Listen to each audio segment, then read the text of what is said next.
Hi, I'm John Byrne with Poets and Quants. Hi, I'm Sandy Kreisberg. I'm the HBSGuru. Welcome to another edition of Handicapping Your MBA Odds. Today's candidate is a 28-year-old accountant, a male from Chicago. He works for one of the big four and he wants to go to the big three in consulting. He has a 750 GMAT, big GMAT score, 4.0 GPA from a private university in Chicago in accounting. He's worked at a big four firm for 4 years, 2 in international tax and 2 in M&A advisory.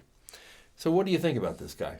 Well, let's break it out by the pieces. Let's put the 28-year-old male in the freezer for a minute. That's the high side of normal, and it's very hard to get extra points for being a male these days, as you know. It's really disappointing. Things get better with the 4.0 in accounting from what he describes as a private university in Chicago, which you think is? Loyola.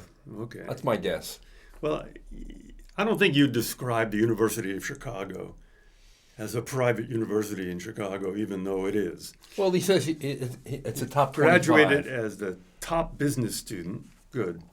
Okay, so then we got 750 GMAT, and then he graduated Loyola and he went to work in the Big Four. Let me say this again about the Big Four as a feeder firm for business schools.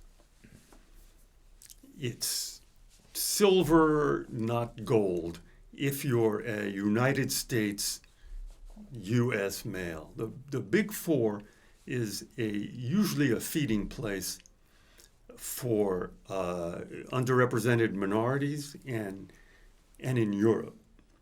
So if you get a job, if you're working for Price Waterhouse and you're like this guy, an American guy, graduates from Loyola, you can just get a picture of this guy. Goes to work for the Big Four, does very well there. Starts out in International tax, which sounds serious, and then goes to M&A advisory, which sounds fun. So he's gone from he earned his, it's a saying I don't like, but he earned his bones in international tax, and then he moved to M&A advisory. Wow, he's a hardworking, accomplished, successful guy. Right. And he's figured out how the game works. He wants to go from the Big Four to, as you put it, the Big Three, which is McKinsey, Bain, or BCG. Right.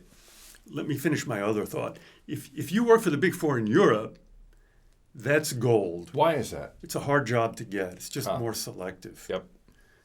And Asia too, right?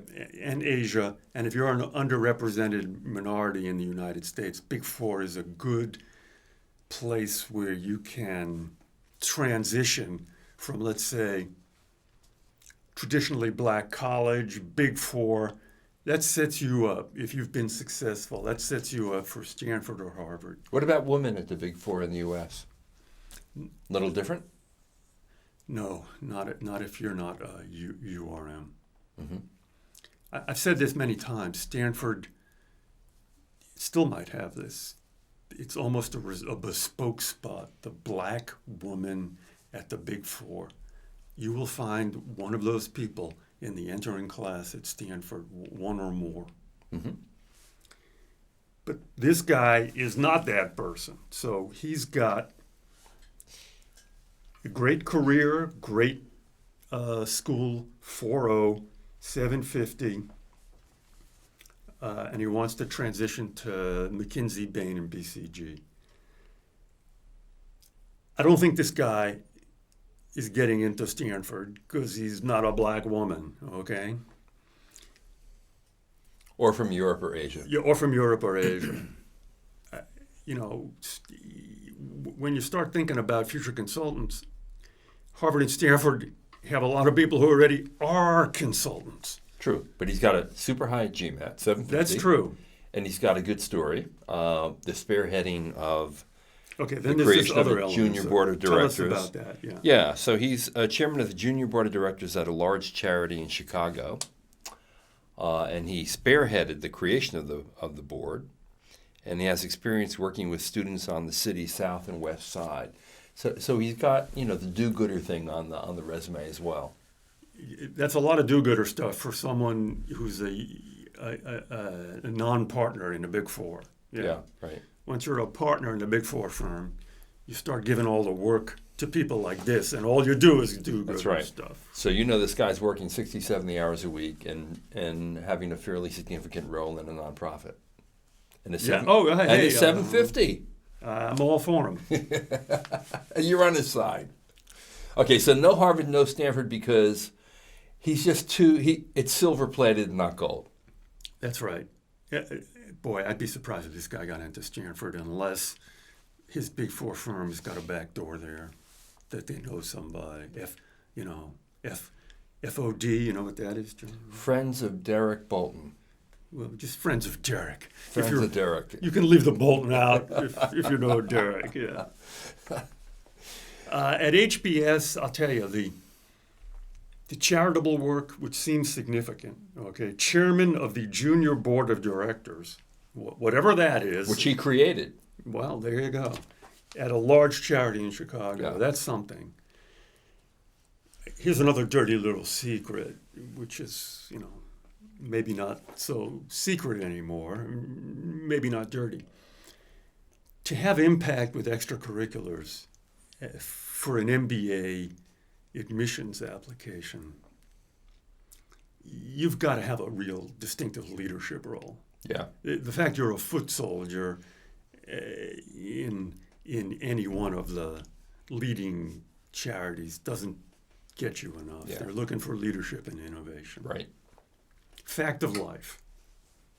Okay? So what about Chicago, Booth, and Kellogg, since he's in that neighborhood? Yeah.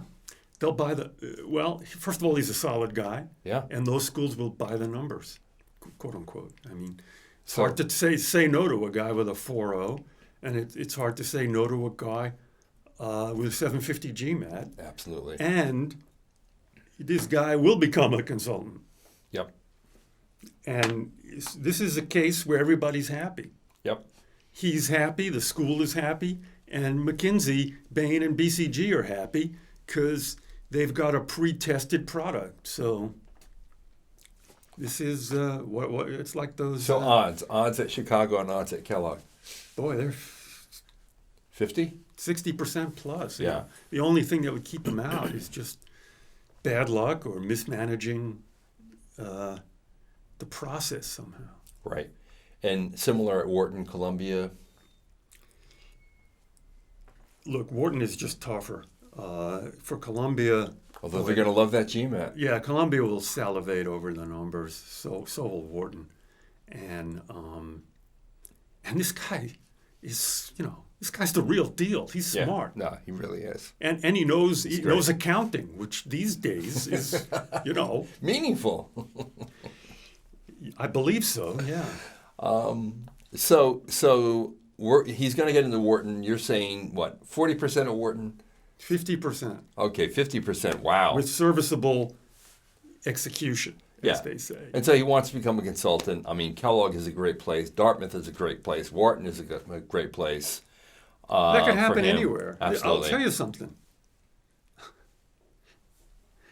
Just to be, kooky. No. Well, no. They'll do two things. This guy should apply to consulting firms now. He could save himself, 2 years of, sitting still and whatever, and $250,000. Well, actually, this guy could go to INSEAD, 10-month program, and that's a big feeder to the consulting firms because they love just the 10 months. Yeah. And get it done. This guy check the box. This guy doesn't strike me as a Euro type. Okay. Yeah, he probably doesn't want to check the box. He probably wants a good 2-year transformative experience in building the network and expanding his horizons from accounting, which, after all, is a pretty narrow field. That would be the case. Yeah. The networking value add Yeah. of selective classy place. Yeah. But friend, consider just schmoozing with McKinsey, BCG, and Bain. They're always looking for smart accountants. All right. And that would save you 2 years and whatever, $300,000 of deferred income. Although, hey, the starting salaries are $140 with a $25K signing bonus, and with a $750 GMAT, he'd probably get a discount off the sticker price at a Kellogg or a Chicago booth. Maybe He's still not earning any money for 2 years. That's true. That's absolutely true. That's my point. All right, Big 4 to Big 3, you are getting in to a great school. You will be an accountant in due course. And to everyone else out there, if you'd like us to handicap your odds, just fill in the blank beneath this video in the comment section. For everyone else, hope your MBA dreams come true. This is John Byrne with Poets and Quants, and Sandy Kreisberg. The HBS Guru. Indeed.